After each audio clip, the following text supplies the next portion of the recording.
It's 8:32 a.m. You're on the train. Across from you is someone holding the newest phone. Thinner, shinier, 3 cameras instead of 2. You glance at your own screen. Suddenly, it feels older, slower, embarrassing. But here's the strange part. Yesterday, you were perfectly happy with it. Nothing changed, except your perception. That's not technology. That's psychology. And today, I'm going to show you why your phone doesn't become obsolete. You do. Welcome to Last Receipt. And this video isn't about Apple or Samsung or Google. It's about something much bigger. It's about why perfectly good technology starts feeling broken the moment something newer exists, and how that feeling is engineered. Meet Daniel. Daniel didn't care about phones until he got promoted. Now he works in an office where everyone places their phone face up on conference tables. It's subtle. Nobody talks about it, but everyone sees it. The newest device becomes a silent signal. I'm doing well. Daniel's phone works perfectly, but it's 3 generations old, and in a room full of fresh titanium edges and dynamic islands, it suddenly feels like showing up in last year's suit. That feeling? That's the product, not the phone. The tech industry does not make money by selling you one amazing device. It makes money by making sure you never feel satisfied for long. The average smartphone lasts 5 to 7 years physically, but Americans replace them every 2.5 to 3 years. Why? Because companies don't need your device to fail. They need your perception to fail. Every year, like clockwork, a keynote, a live stream, a dramatic unveiling, fastest chip ever, best camera ever, most powerful ever. And suddenly, your current phone feels like a relic, not because it stopped working, but because the narrative changed.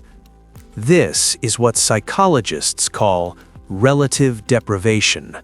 You weren't unhappy with what you had until you compared it. Let's be honest, modern smartphones are 95% complete. The differences year to year: 3 to 7% performance improvements, marginal camera tweaks, slight battery adjustments, incremental screen brightness. You cannot feel 5%, but you can feel social pressure, and that's what you're responding to. Here's where it gets dangerous. Phones used to cost $600 up front. Now they cost $1,200. But broken in to $49 per month. $49 doesn't feel like $1,200. It feels like a subscription, and subscriptions hide pain. Over 30 years, that's $18,000 to $25,000 in phones alone. Invested instead, over $200,000. That's the real upgrade you're sacrificing. Here's the deeper layer. The phone isn't about utility. It's about identity. When you upgrade, you're not buying speed.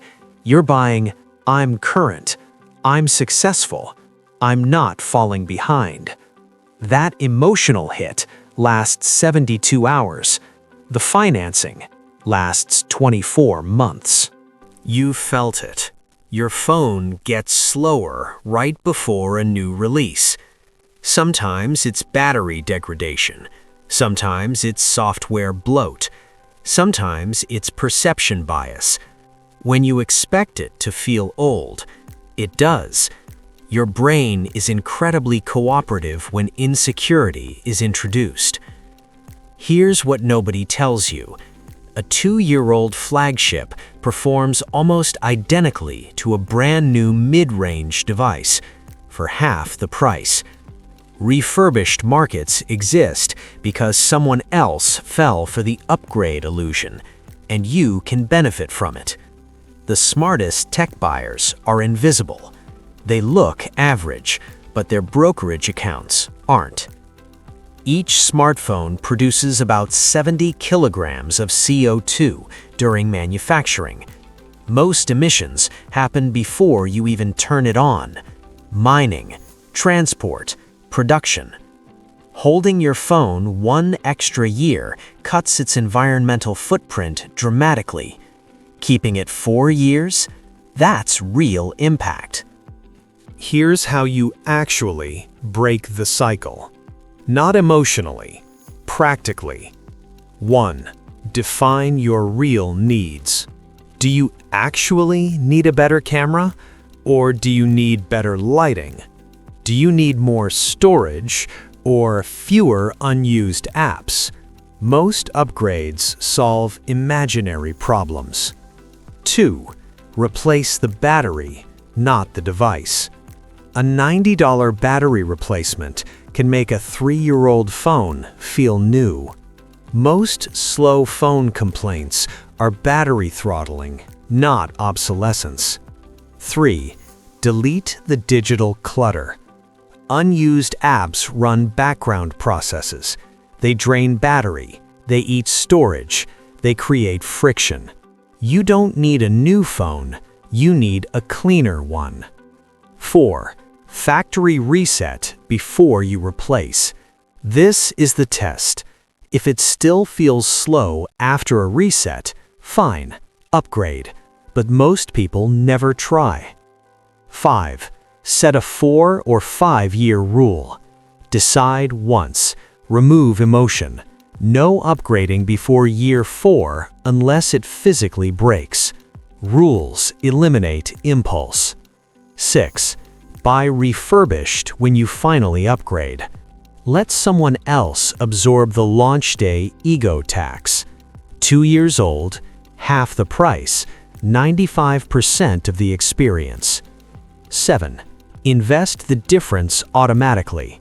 If you were going to spend $1,200, but you spent $600, auto-transfer the other $600 into investments. If you never see the surplus, you never spend it. That's how you win, quietly.